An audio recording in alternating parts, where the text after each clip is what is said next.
In this video, I'm getting a tour around the industrial tracks of Gothenburg, implementing it into the layout and adapting the track work and the scenery.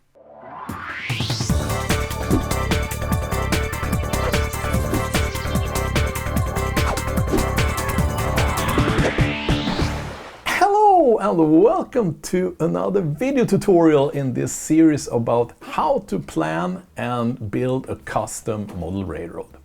This video is sponsored by Model Railroad Academy. Model Railroad Academy is an online resource where you can find tips, ideas and information on how to improve your own modeling, which you can apply to your layout. The videos on Model Railroad Academies are tutorials, step-by-step tutorials made by professional model railroaders, which will help you to take your creations to the next level. I've up till today, I think, provided an excess of 50 videos, unique material to Model Railroad Academy. And I would say that the takeaway for me, the biggest takeaway for me watching the videos on Model Railroad Academy is that I learned how to operate the layout the US way, meaning with car cards and way builds. This has really been a great step forward for me in the way how I operate Model Railroad.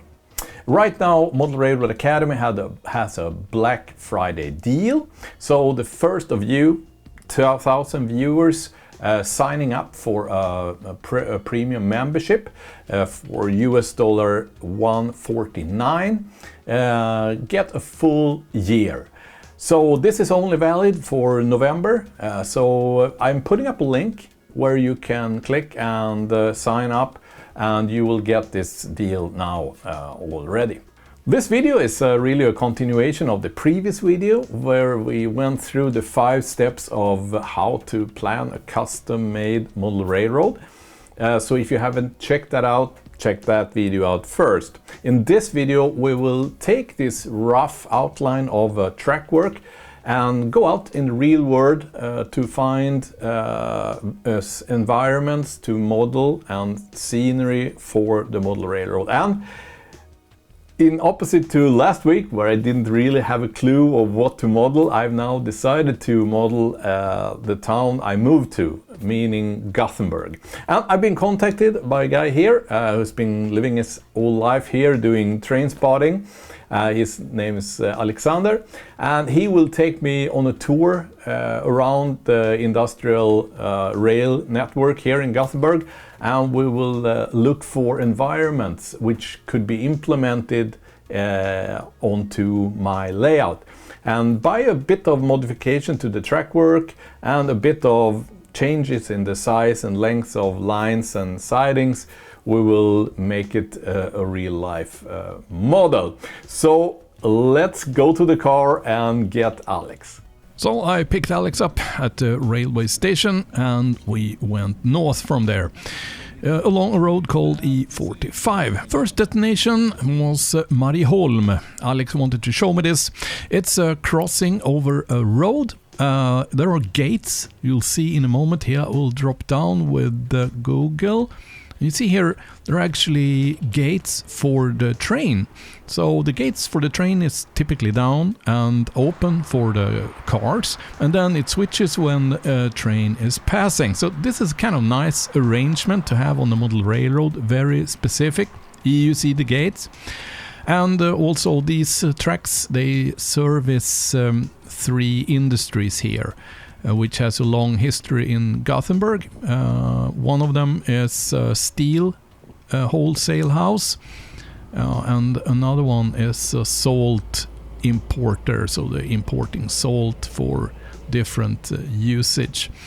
And then the cars are switched in the nearby shunting yard or switching yard, just like it will be on my layout, and then they are pushed into this area. So this is definitely something that will fit well with my layout.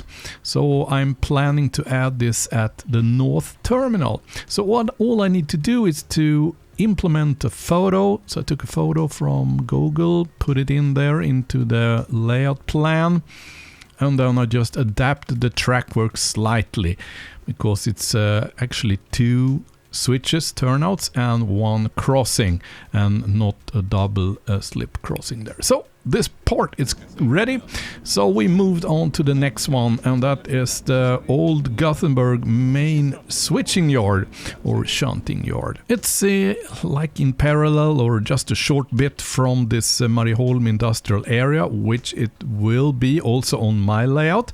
You see it here from above. Let's drop our little fella into the road here, and you'll see what it looks like. So there are a number of stub and tracks here in this yard.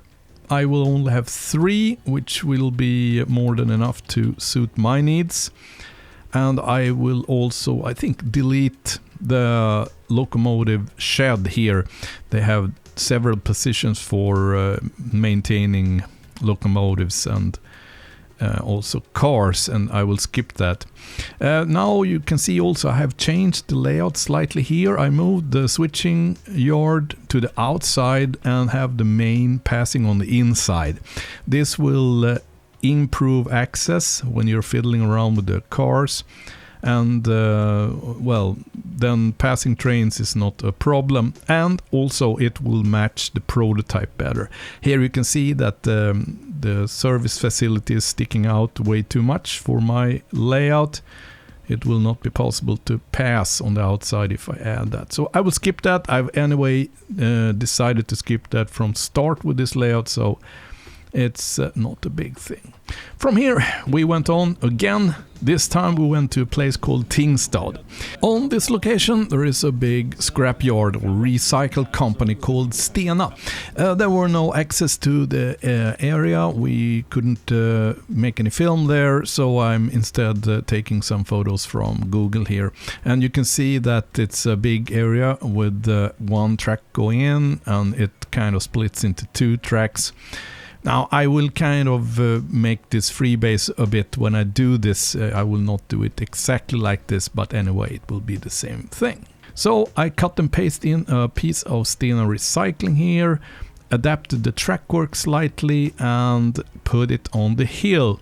So this will be the branch line terminal. So there will be a kind of stop here for, you see it's a siding ahead of the recycling facility. So it's a kind of a rival track, but also station track if you want to make stops there with the passenger trains.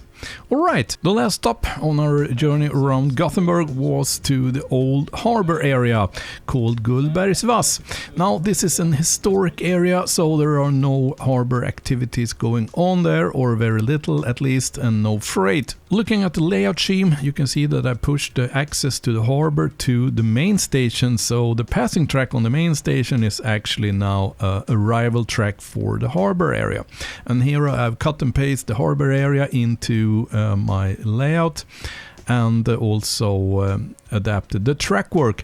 And this is a photo from the Museum of Gothenburg, and this is from Street View, Google Street View of the same place as per this year, and you see that the tracks and all the cranes and storage buildings are gone. So on my model I will of course have the track, probably just one of them. I will include all of these buildings, the 2 terminal buildings and these 2 small sheds.